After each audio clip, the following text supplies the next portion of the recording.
Item ಯಾವುದೇ ಇರಲಿ try ಮಾಡಿ ಆಚಿ ಚಿಕನ್ ಮಸಾಲಾ. ಪಶ್ಚಿಮ ಏಷ್ಯಾದಲ್ಲಿ ನಡೀತಾ ಇರುವಂತಹ ಸಂಘರ್ಷದ ಮಧ್ಯೆ ಎಲ್ಪಿಜಿ ಕೊರತೆಯಿಂದ ಉಂಟಾದ ಸಮಸ್ಯೆಯನ್ನು ಪರಿಹರಿಸುವುದಕ್ಕೆ ದೇಶೀಯ ಮತ್ತು ಅಂತಾರಾಷ್ಟ್ರೀಯ ವಲಯಗಳಲ್ಲಿ ಎಲ್ಲಾ ಪ್ರಯತ್ನಗಳನ್ನು ಮಾಡಲಾಗ್ತಾ ಇದೆ ಅಂತ ಕೇಂದ್ರ ಸರ್ಕಾರ ಬಾಂಬೆ ಹೈಕೋರ್ಟ್ಗೆ ಭರವಸೆ ನೀಡಿದೆ. ನಾಗ್ಪುರದ ಹೈಕೋರ್ಟ್ ಪೀಠ ಕೇಂದ್ರದ ಭರವಸೆಯನ್ನು ಸ್ವೀಕರಿಸಿ ಎಲ್ಪಿಜಿ ವಿತರಕರು ಸಲ್ಲಿಸಿದಂತಹ ಅರ್ಜಿಯನ್ನು ವಿಲೇವಾರಿ ಮಾಡಿದೆ. ವ್ಯಕ್ತಿಗಳ ಹಿತಾಸಕ್ತಿ ರಕ್ಷಿಸುವುದಕ್ಕೆ ಈ ವಿಷಯದಲ್ಲಿ ಅಗತ್ಯವಿರುವ ಎಲ್ಲಾ ಕ್ರಮಗಳನ್ನು ಸರ್ಕಾರ ತೆಗೆದುಕೊಳ್ತಾ ಇದೆ ಎಂಬುದನ್ನು ಕೋರ್ಟ್ ಗಮನಿಸಿದೆ.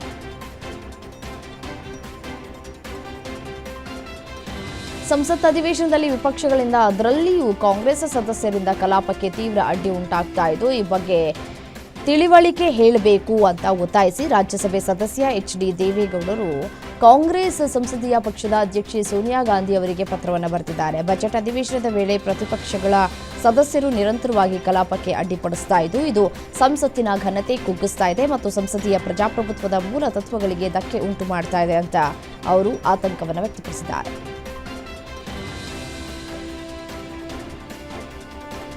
ಫೆಬ್ರವರಿ 3ರಂದು ಅಶಿಸ್ತಿನ ವರ್ತನೆಗಾಗಿ ವಿರೋಧ ಪಕ್ಷಗಳ 8 ಸಂಸದರ ಅಮಾನತು ಆದೇಶವನ್ನು ಲೋಕಸಭಾ ಸ್ಪೀಕರ್ ಓಂ ಬಿರ್ಲಾ ಅವರು ತಕ್ಷಣದಿಂದ ಜಾರಿಗೆ ಬರುವಂತೆ ರದ್ದುಗೊಳಿಸಿದ್ದಾರೆ. ಆದರೆ ಸದನದ ಒಳಗೆ ಅಥವಾ ಸಂಸತ್ತಿನ ಸಂಕೀರ್ಣದಲ್ಲಿ ಯಾವುದೇ ಬ್ಯಾನರ್, ಪೋಸ್ಟರ್ಗಳು, ಫೋಟೋಗಳು ಅಥವಾ ಕೃತಕ ಬುದ್ಧಿಮತ್ತೆಯಿಂದ ರಚಿಸಲಾದಂತಹ ಚಿತ್ರಗಳನ್ನು ಪ್ರದರ್ಶಿಸಬಾರದು ಅಂತ ಸ್ಪೀಕರ್ ಎಚ್ಚರಿಕೆಯನ್ನು ಕೊಟ್ಟಿದ್ದಾರೆ.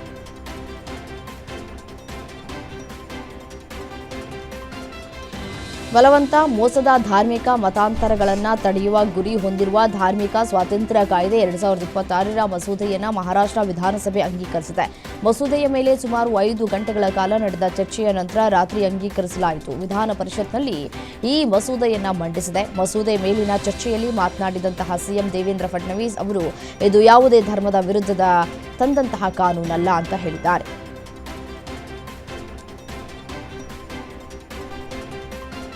ಕೇಂದ್ರ ಚುನಾವಣಾ ಆಯೋಗ ಮತ್ತು ಬಂಗಾಳ ಸಿಎಂ ಮಮತಾ ಬ್ಯಾನರ್ಜಿ ಅವರ ನಡುವೆ ಮತ್ತೊಂದು ಸುತ್ತಿನ ವಾಕ್ಸಮರ ಶುರುವಾಗಿದೆ.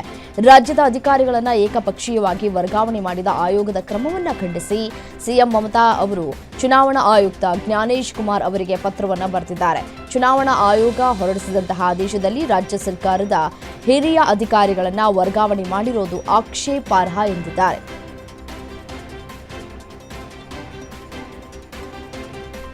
ಮುಂಬರುವ ಪಶ್ಚಿಮ ಬಂಗಾಳ ವಿಧಾನಸಭಾ ಚುನಾವಣೆಗೆ ಆಡಳಿತಾರೂಢ ಟಿಎಂಸಿ ಮಂಗಳವಾರ ತನ್ನ ಅಭ್ಯರ್ಥಿಗಳ ಪಟ್ಟಿಯನ್ನು ಪ್ರಕಟಿಸಿದ್ದು, ಪಕ್ಷದ ಮುಖ್ಯಸ್ಥೆ ಮತ್ತು ಮುಖ್ಯಮಂತ್ರಿ ಮಮತಾ ಬ್ಯಾನರ್ಜಿ ಅವರು ತಮ್ಮ ಪಕ್ಷ ರಾಜ್ಯದ 294 ಸ್ಥಾನಗಳ ಪೈಕಿ 291 ಸ್ಥಾನಗಳಲ್ಲಿ ಮಾತ್ರ ಸ್ಪರ್ಧಿಸುವುದಾಗಿ ಘೋಷಿಸಿದ್ದಾರೆ.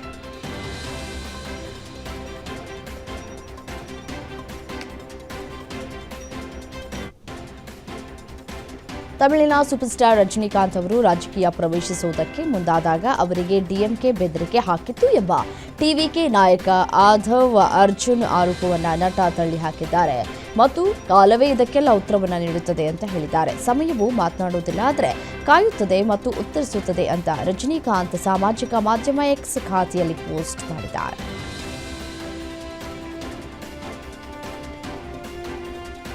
ನನಗೆ ನಯನತಾರಾ ಬೇಕು, ನೀವು ಕನಸನ್ನ ಈಡೇರಿಸುವಿರಾ ಅಂತ ಎಐಎಡಿಎಂಕೆ ಮಾಜಿ ಸಚಿವ ಹಾಲಿ ರಾಜ್ಯಸಭಾ ಸದಸ್ಯ ಷಣ್ಮುಗಂ ತಮಿಳುನಾಡು ಸಿಎಂ ಸ್ಟಾಲಿನ್ಗೆ ಪ್ರಶ್ನಿಸಿದ್ದು ಈಗ ಭಾರೀ ಚರ್ಚೆಗೆ ಗ್ರಾಸವಾಗಿದೆ. ಚುನಾವಣಾ ಪ್ರಚಾರದ ವೇಳೆ ಸ್ಟಾಲಿನ್ ಅವರು ನಿಮ್ಮ ಕನಸನ್ನ ನಮಗೆ ತಿಳಿಸಿ, ಆ ಕನಸನ್ನ ನಾವು ನನಸು ಮಾಡ್ತೇವೆ ಎಂಬ ಹೇಳಿಕೆಯನ್ನ ವ್ಯಂಗ್ಯ ಮಾಡುವುದಕ್ಕೆ ನಟಿ ನಯನತಾರಾ ಅವರ ಹೆಸರನ್ನ ಷಣ್ಮುಗಂ ಎಳೆದು ತಂದಿದ್ದಾರೆ.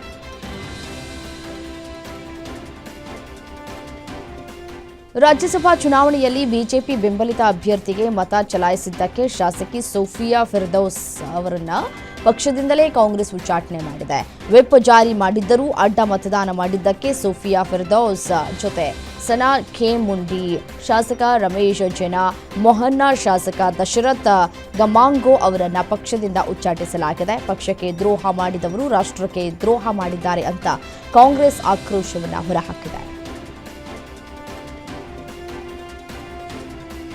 ರಕ್ಷಣಾ ಪಡೆಗಳ ಮುಖ್ಯಸ್ಥ ಜನರಲ್ ಅನಿಲ್ ಚೌಹಾಣ್ ಅವರ ಅಧಿಕಾರ ಅವಧಿ ಮೇ ತಿಂಗಳಲ್ಲಿ ಪೂರ್ಣಗೊಳ್ಳಲಿದ್ದು ಅವರ ಉತ್ತರಾಧಿಕಾರಿ ಆಯ್ಕೆ ಕುರಿತು ಚರ್ಚೆಗಳು ಚುರುಕುಗೊಂಡಿವೆ. ಮೂವರು ನಿವೃತ್ತ ಅಧಿಕಾರಿಗಳು ಪ್ರಮುಖ ಸ್ಪರ್ಧಿಗಳಾಗಿ ಹೊರಹೊಮ್ಮುತ್ತಾ ಇದ್ದಾರೆ. Lieutenant general NS Raja Subramani, lieutenant general AK Singh ಮತ್ತು ಏರ್ ಮಾರ್ಷಲ್ ಪಿಎಂ ಸಿನ್ಹಾ ಇವರೆಲ್ಲರೂ ಉನ್ನತ ಕಾರ್ಯಾಚರಣೆಯ ಪಾತ್ರಗಳನ್ನು ನಿರ್ವಹಿಸಿದ್ದಾರೆ.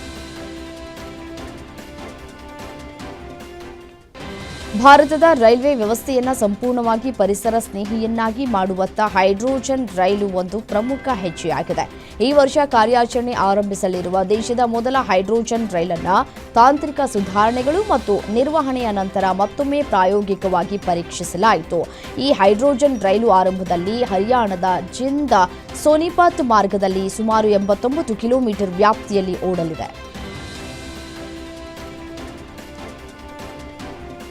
ಪಿಸ್ತೂಲ್ ಲೋಡ್ ಮಾಡುವುದನ್ನು ಕಲಿಯುವಾಗ ನಗುತ್ತಲೇ ಎದೆಗೆ ಶೂಟ್ ಮಾಡಿಕೊಂಡಿರುವ ಘಟನೆ ನವದೆಹಲಿಯ ದಲ್ಲೂಪುರದಲ್ಲಿ ನಡೆದಿದೆ. 28 ವರ್ಷದ ಪವನ್ ಮೃತ ಯುವಕ ಪಿಸ್ತೂಲ್ ಲೋಡ್ ಮಾಡುವುದನ್ನು ಕಲಿಯುವಾಗ ಎದೆಗೆ ಶೂಟ್ ಮಾಡಿಕೊಂಡು ಸಾವನ್ನಪ್ಪಿದ್ದು ವಿಡಿಯೋ ಸಾಮಾಜಿಕ ಜಾಲತಾಣದಲ್ಲಿ ವೈರಲ್ ಆಗಿದೆ.